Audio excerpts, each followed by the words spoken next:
We're going to start off with the SPCA of Texas. We have Randy Dykes here with the SPCA of Texas.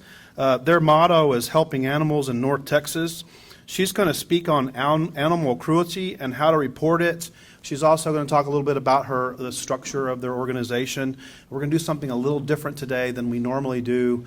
We're going to allow for a couple of questions after each speaker, since their topics are going to vary.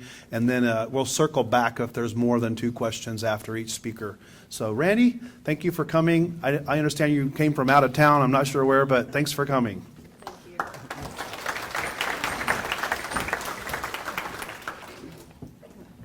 Hi, my name is Randy Dykes. I'm with the SPCA Texas. I'm in the Animal Cruelty Division.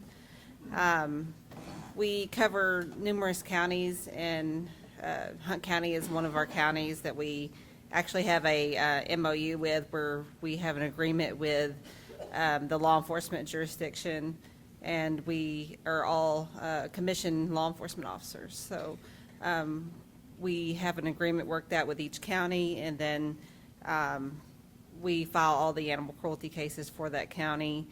We take in anything cruelty related.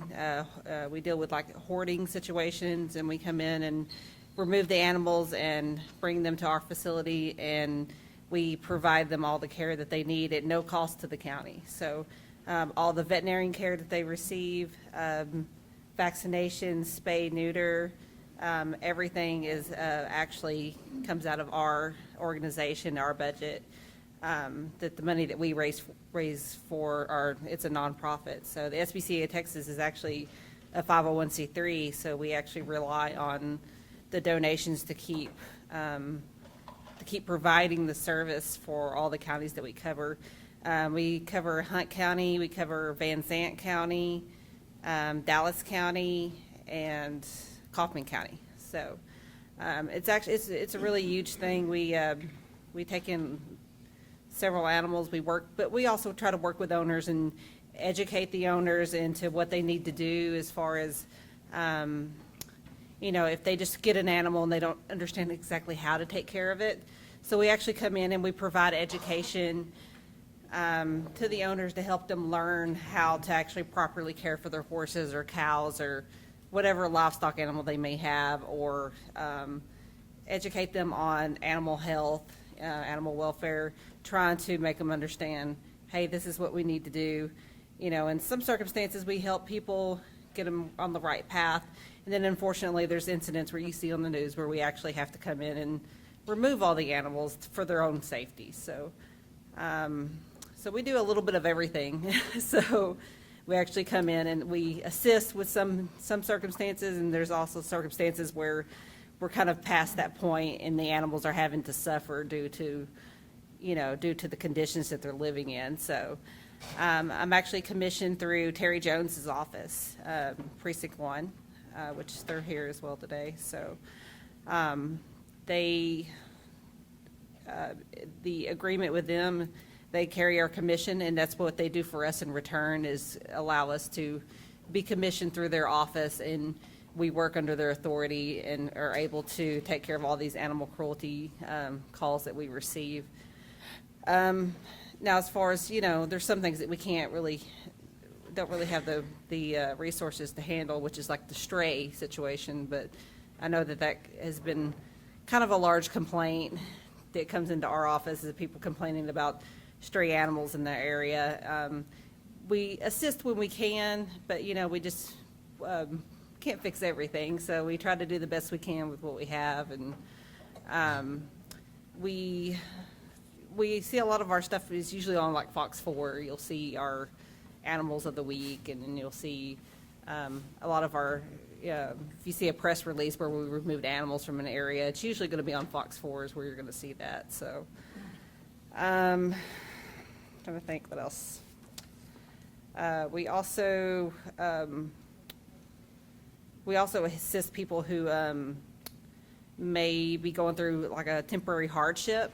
I know last year I helped one of the people who lived in this county that was going through, his wife was going through some type of medical issue where they were low on income, And in order to keep the horses that they had in their home, horses in their pasture, I guess their home, but in order for them to keep their animals, we actually provided, we had a donation through the ASPCA for, it was like a hay grant.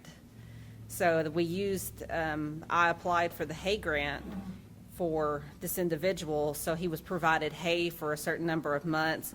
So that way he was able to get back working and get back on his feet again. And they were able to actually keep their horses, and they didn't have to worry about the horses declining in weight and not being able to be fed.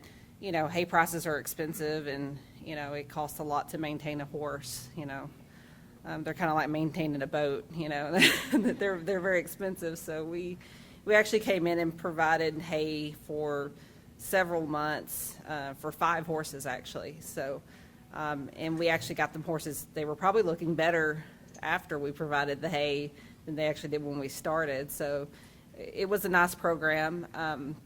We also can help with domesticated animals as well. We helped one individual that had a dog that had a broken leg and it had already healed.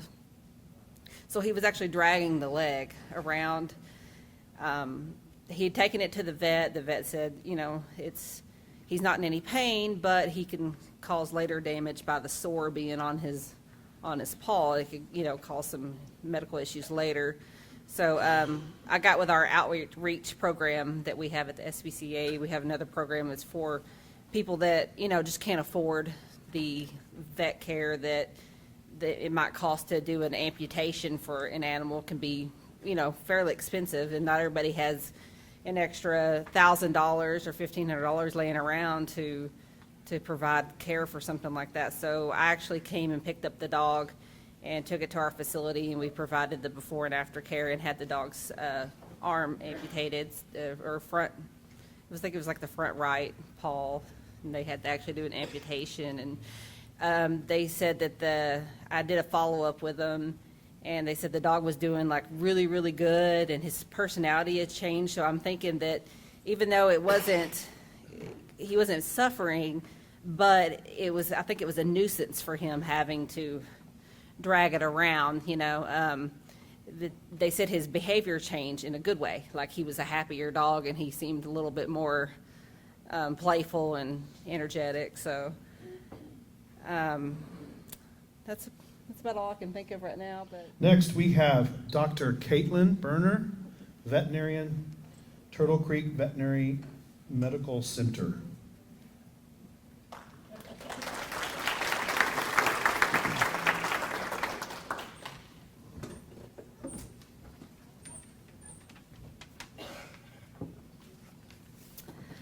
Hello, everyone. Can you hear me? No? Can you hear me now? Okay. I am Dr. Caitlin Berner. I am an associate veterinarian at Turtle Creek Veterinary Medical Center. I work alongside Dr. Rocky. He's been working the practice since 2006 here in Greenville, and I've been there for a year now as of this month. So we just opened up our new hospital this past January. We increased our square footage from 1,100 to a little over 6,500 to allow us to expand our services and to better meet the needs of our patients, our clients, and our team members. And as some of you got to see during our tour last week at our ribbon cutting ceremony, our hospital allows us to provide a multitude of services to our patients. Dr. Rocky and I are not only there for your pets when they're sick, but we are also big advocates for wellness care. Your pet does need to see the veterinarian at least once a year for annual wellness services, including vaccinations, heartworm testing, and intestinal parasite screening. We're also big advocates of routine dental care, because that will help increase your pet's lifespan, actually, and prevent other diseases later on in the future. We do provide care for all different life stages for your pets, so from the puppy kitten stage to young adults to senior care and geriatric care.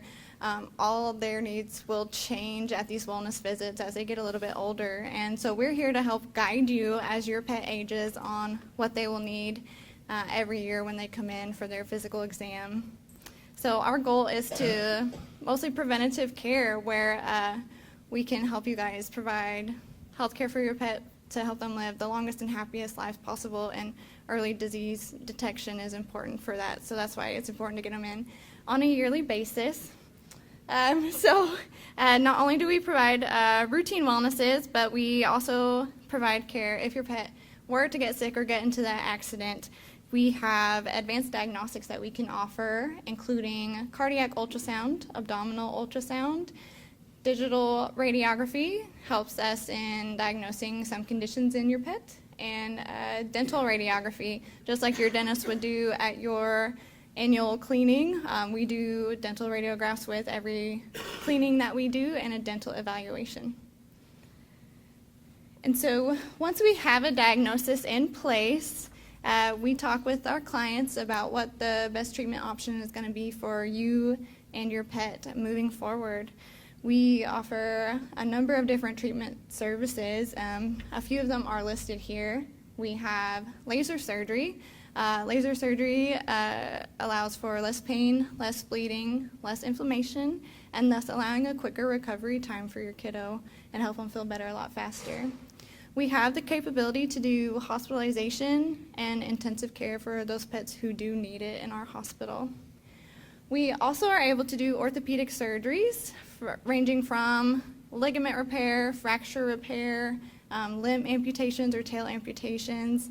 And for our more advanced orthopedic procedures that are needed, we have a surgeon come in who can do those surgeries for us. That way your pet never has to leave Turtle Creek Care, so they can stay there the whole time. And for cancer, which is something that nobody likes to deal with, we do offer treatment services for those depending on what cancer type. We offer chemotherapy, and we do have surgical oncology where we can go in and remove a tumor if needed. And for our established clients, we do have emergency services after hours, because for anybody who has a pet, you know that they don't get sick during business hours or on the weekdays. It's at night and on the weekends, every time. Okay, so giving back to our community is something that is really near and dear to our hearts, and we do a number of different things to help our community. One of our biggest ones is our annual event, the Hot Diggity Dog Jog and Backyard Bash. It's a 5K run and a 1-mile walk that you can participate in with your canine companion if you choose to. There we have vendors, we have family activities, police dog demonstrations, and everybody's favorite, the weenie dog races. This event helps benefit the Morris Animal Foundation. The Morris Animal Foundation is one of the leading nonprofit research organizations in our country, and they are a world leader in funding veterinary research for new ways to protect, treat, and to hopefully one day cure animals of cancer in the future. Jingle Bowls and Pet Pictures with Santa, also known as Dr. Rocky. You can see him pictured up there with 2 kiddos.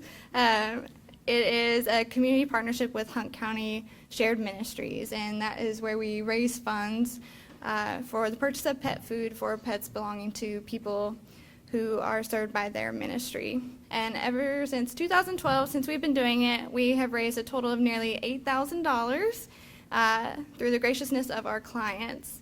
And that is enough to have purchased over 33,000 pounds of pet food for those pets. We also have our team members participate in giving tours of our hospital to our local schools and our local daycares. We have these little kids club up in mask and gown, and they really enjoy it. And it's something that our team members really love doing.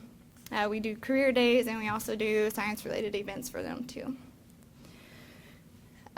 Lastly, as our animal rescue, which is something that I think is really important in an ongoing effort to support our community, we have recently formed an official nonprofit organization called the CARE Coalition. Our mission is to serve our community and companion animals through advocacy, research, and education. So we will work with Greenville Animal Shelter, and when they have they're at capacity or they have animals who are in need of medical attention, we will go there and we will pull those animals from their shelter, and we will provide them with medical care and anything that they need until they are deemed healthy enough to be adopted. And then we either adopt them out through our adoption program or through our transfer partnership with the SPCA. And we have been able to save quite a few little kitties and adult cats from the shelter there. Next, we have the Greenville Area-Wide Animal Control Center. Supervisor Brandon Crodel. Thanks for coming.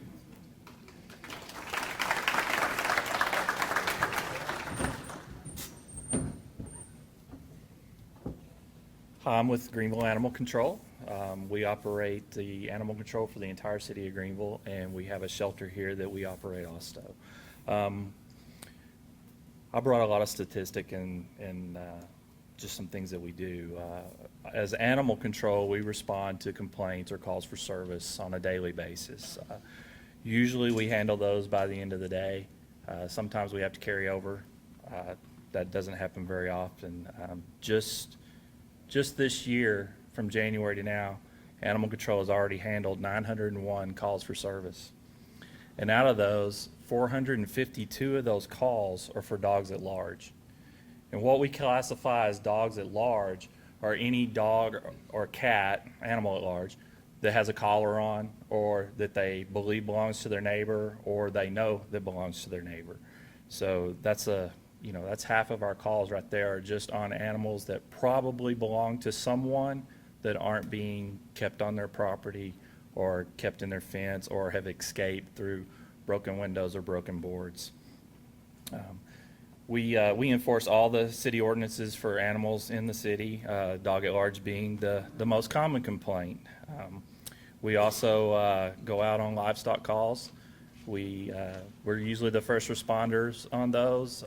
We're not really set up to pick up a lot of livestock, but we can at least keep them off the highway or off the road till the sheriff's department or the livestock guy that they deal with, or if we can possibly find where they belong, we'll put them back in that pasture or back through the fence. Another big part of our job is quarantines. We investigate all the dog bites and cat bites in the city. We do that from ground one. We receive the call, we go to the hospital, we take that report, we find the animal, we get the animal into our quarantine facility or a vet's office, or if everything is good, it wasn't running loose, it's current on its rabies shot, they can do a home quarantine. We do several of those a year. Came in this morning, had two to do this morning, so it's a ongoing problem. We also do animal captures. We pick up sick dogs and cats. We pick up injured animals. We pick up healthy animals. Pretty much anything that's running loose that we can get our hands on, we're the ones that are going to get them back off the street. So far this year, we have picked up 424 that were just running loose here in town. Out of those, only 99 of those have been reclaimed this year. That means out of all those dogs, only 99 people have come back and gotten their animal. The biggest reason for this is most of them have no ID on them, no collars, no tags, no microchips. Microchips are very important. We scan everything that comes into the shelter. If you have a microchip, make sure your information is up to date. There's nothing more disappointing than to have a dog that has a microchip, call it in, and you have a phone number that's no longer good, or the dog has changed hands 3 or 4 times and nobody bothered to update their information. We also go out, we set traps. If we have stray dogs that are just impossible to catch, we have live traps that we set. They're just big boxes. Dog goes in, gets caught, we go and pick it up the next day. We pick up wildlife. We deal with anything that, as long as it's healthy, generally that's turned loose. If it's in your house, we'll go out on it. If it's in your yard, unless it's dangerous, we're not gonna bother it. Wildlife is supposed to be in the wild. Your backyard is in the wild, so we would prefer to leave it there. Just yesterday, the guys got to pick up 2 fledgling buzzards. They're not fun to pick up, but and they're ugly as can be. But when we get something like that, we always call our game warden. We have a really good relationship with those guys, and they'll set us up with rehabbers so we can get them back where they're supposed to be in the wild. So far this year, the animal shelter has taken in 698 animals that were surrendered to us. Some of those were strays, some of those were owners. They come in from all over. We're the City of Greenville shelter, so anything from Greenville is free. We also allow animals to come in from the county. There is a charge for that. We also take them from outside our county. So we end up servicing not just Hunt County, but Hopkins County, Rains, Delta, Rockwall, all the surrounding areas. We usually have around 100, 150 a year that come in from outside our county, just because those counties don't have another place to take them. So we do take them in. So with what we've captured and what we've had turned in this year, we've already taken in just this year 1,122 animals. So we do get overcrowded. We do not turn anyone away. We just have to do what we have to do when we take them in.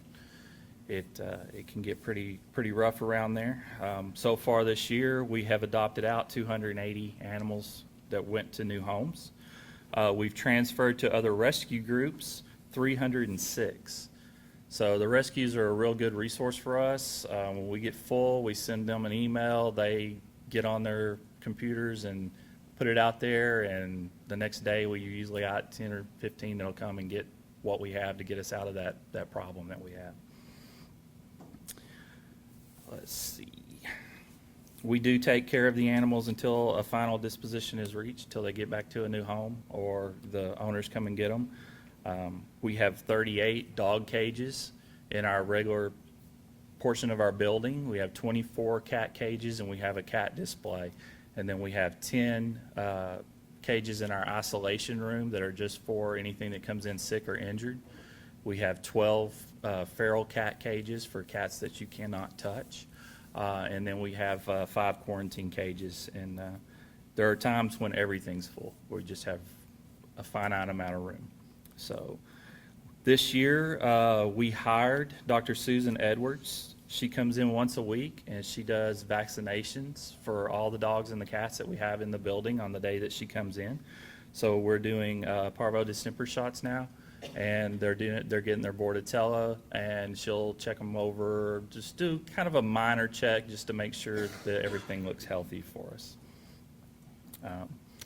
That's the main portion of our job is enforcement. We're out there on the street. We have 2 officers for the entire city. Those guys are running all day, every day. They're out there. Some calls may take 5 minutes. Some calls may take 5 hours. We chased a pig for 2 hours yesterday in a backyard. Still don't know where he came from, but if anybody's interested, he'll be ready to go in 10 days. But you can't keep him in town, all right? We don't prohibit much in Greenville. We do have a prohibition on swine. You got to be 300 feet from your nearest neighbor's house, and you have to be zoned agriculture for that. Otherwise, depending on the size of your property, the size of your yard, and the distance from your neighbors, you are allowed to have chickens, horses, goats, cows, any type of livestock. But like I said, there are restrictions on those. And if they get out, we end up with them. And so we try to make really sure that people can handle what they get when we get called out on those. And so those 2 guys, they run the city. We have 3 full-time employees at the shelter. We're open Monday through Friday from 9 to 4:30 for adoptions, and Saturday from 12 to 4. There's always somebody out there. It's very, very rare for us to be closed for more than 10 or 15 minutes at any time during that time. I don't like to close. We'll do it for city functions occasionally, but for the most part, we're there for you. Our phones are available 24 hours a day. We have voicemail. If you can't get a hold of us, call the police department. If it's an emergency, they'll call us out. I told the guys, I don't do a lot of public speaking, and you always hear, that you should open with a joke. Well, so a skunk walks into a Holiday Inn at 11 o'clock at night, they call me. So, yeah, it wasn't funny, but. The 4 officers that showed up that night, they thought it was funny. 4 police officers for 1 skunk in a Holiday Inn, in a little closet that ended with nobody smelling bad. So those are some of the ththings we do. I mean, we get called out on wrecks. We get called out on domestic disturbances. I've been called out by SWAT. We never know what we're going to get into when we come in that day.